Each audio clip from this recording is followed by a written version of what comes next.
So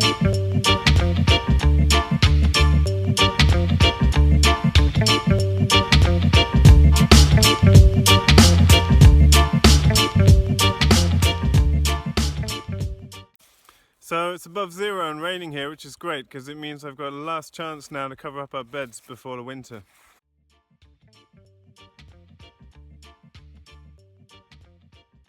So pretty much done. We've got 200 of these beds. They're all 10 meters by 75 centimeters.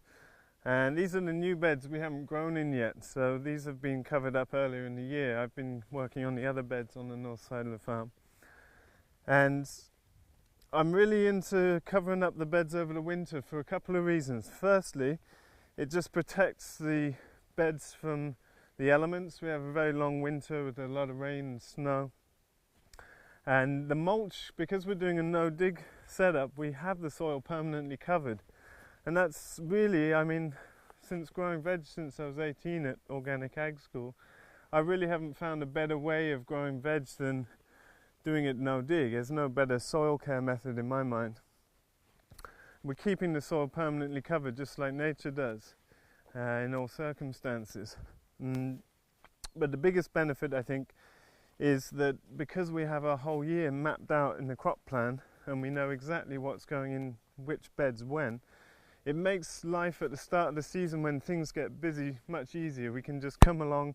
It takes a few minutes to just peel back the cover and we rake the surface. We'll use our roller on the bed and then we're ready to transplant or to seed directly, just with the addition of a bit more compost perhaps. All the beds that have already been grown in, like the ones here, we might add a couple of 100 litres per bed to be able to create a nice seed surface for using seeders. And that's because we always leave the roots of the plants in the ground. We'll harvest crops of different kinds and then come back in and just chop them off at ground level because we want to leave those roots in the ground to decompose and feed the soil food web. And we'll put on the new beds that we haven't used yet, we'll put down maybe 400 litres of compost on each of those beds. They already have a bit of rotten animal manure and bedding, and these covers will just help protect those beds as that rots down over the winter and gets incorporated into the soil a bit. But it's really important, I think, to keep the ground covered all the time. Now you could do that with green manures, but if you're working with green manures, typically you're going to be working with tillage, and we don't really want to do any tillage. We don't really use any machinery. We don't do surface prep other than with a rake and a bed roller.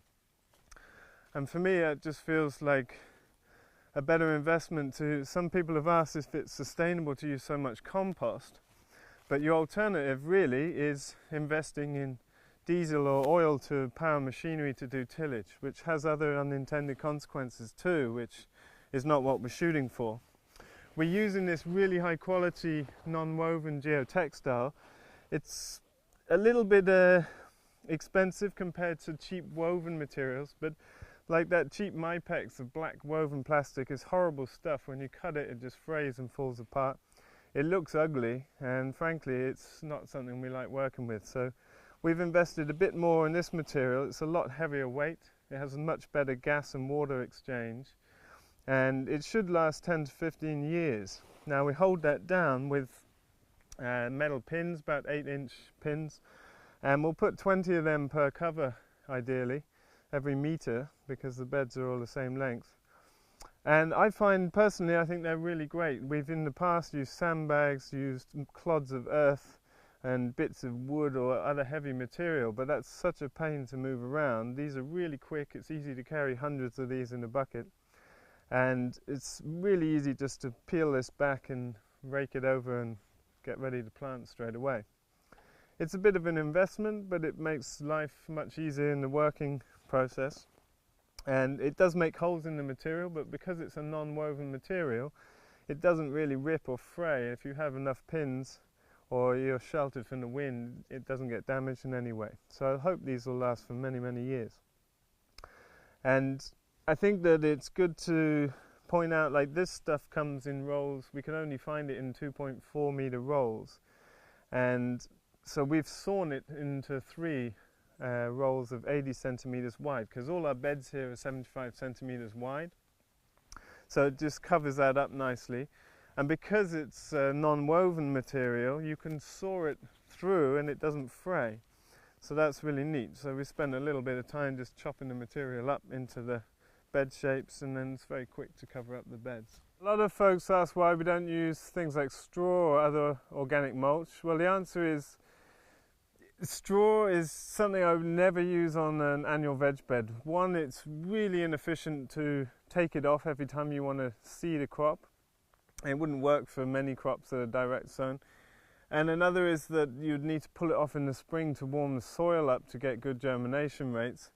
But it's also, and the biggest problem here in this context is the Spanish slug, which just creates a perfect breeding ground for them, and a lot of gardens in Sweden are plagued by them.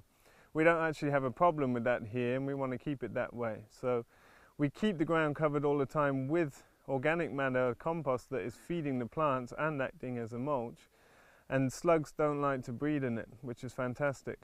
And then in the winter we just protect them further using geotextile, and it's a much better approach if you're trying to do this at any scale as a market garden. So that's how we prep our beds for the winter. Hope you liked the video, and you can post any questions below and I'll get to them. And hit subscribe if you want to keep up to date with the farm. Thanks for watching, see you next time.